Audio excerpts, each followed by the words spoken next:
Joining me now is Democratic Congressman Mike Quigley of Illinois. He met with President Zelenskyy yesterday. He co-chairs the Ukraine caucus and serves on the Appropriations Committee. Is there any deal afoot to resolve this border dispute and get something? I don't know how you'd get it to the floor unless they stayed in town. Yeah, no one's staying in town. I was asked, are we done this week? Yeah. Well, we're leaving this week, but we're not done with the people's business.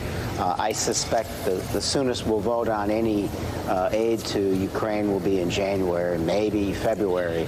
And it truly is a mistake to tie it, a critical foreign policy objective with real impacts on our own national security, to a very partisan political issue in the U.S.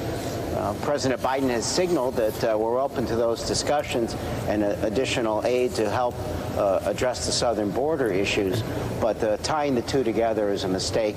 It hurts us and it hurts our allies. And it's so important to the nation. It's important to your state of Illinois. I've been to the Ukrainian village in Illinois, in Chicago, and talked to people there and seen what the church there is doing in housing all these refugees. But what people seem to be ignoring, Congressman, is that 95% of this aid goes to the U.S. defense companies. This is money that's being plowed back into our GDP. It's plowed back into our GDP, but the U.S. and our allies have been giving Ukraine much of our older technology and weaponry and replacing it with modern areas. So from many respects, it's keeping us safe. But I do think, I know you mentioned General Milley and Secretary Austin.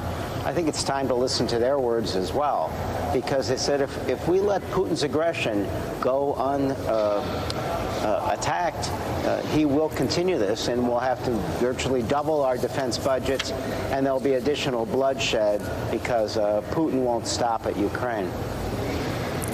And I just want to also talk to you about the impeachment inquiry, because that is, while they're not resolving this budget dispute, yeah, the impeachment inquiry is the debate is about to start.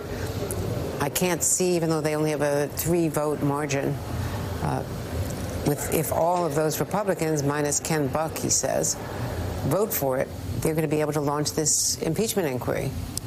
Sure. What are the Democrats going to do? Well, look, we have 2 international crises and plenty of problems at home that we all agree that we have to address.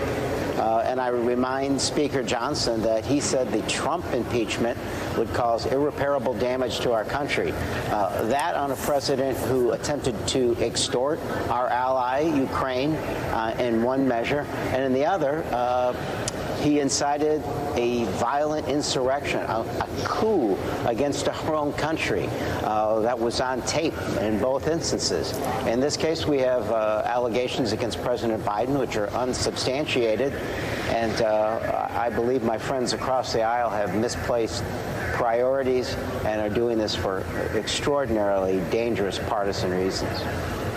And let me also ask you about Israel, because the president's sharpest criticism to date against Prime Minister Netanyahu, it really was a break yesterday in what they've been trying to do, what he has at least been trying to do, because of the high casualty rates. And there's no question that Hamas started the war. October 7th was gruesome, savage, brutal, and, unprecedented. But the argument from the president, and certainly from Lloyd Austin and Tony Blinken and others, is that Israel is now at risk of losing so much support in Europe, at the UN, elsewhere, across the United States, because of the casualty rates. If you believe even a fraction of the Hamas claims, they've lost 18,000 people, including 7,500 children.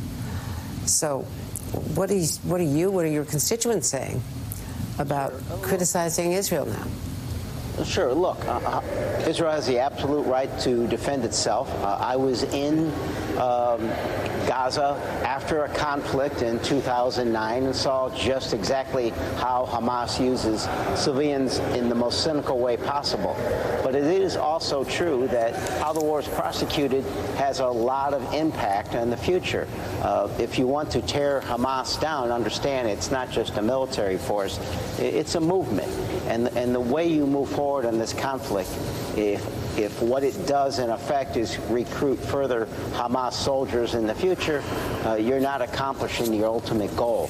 So Israel has to be very careful under extraordinarily difficult circumstances, and they need to improve how they're doing that. And right now, hostages are meeting with the president for the first time. They'd met on Zoom before, but they're in person in the White House, and we may be hearing from some of those hostage family members, including at least one released hostage, meeting with the president right now.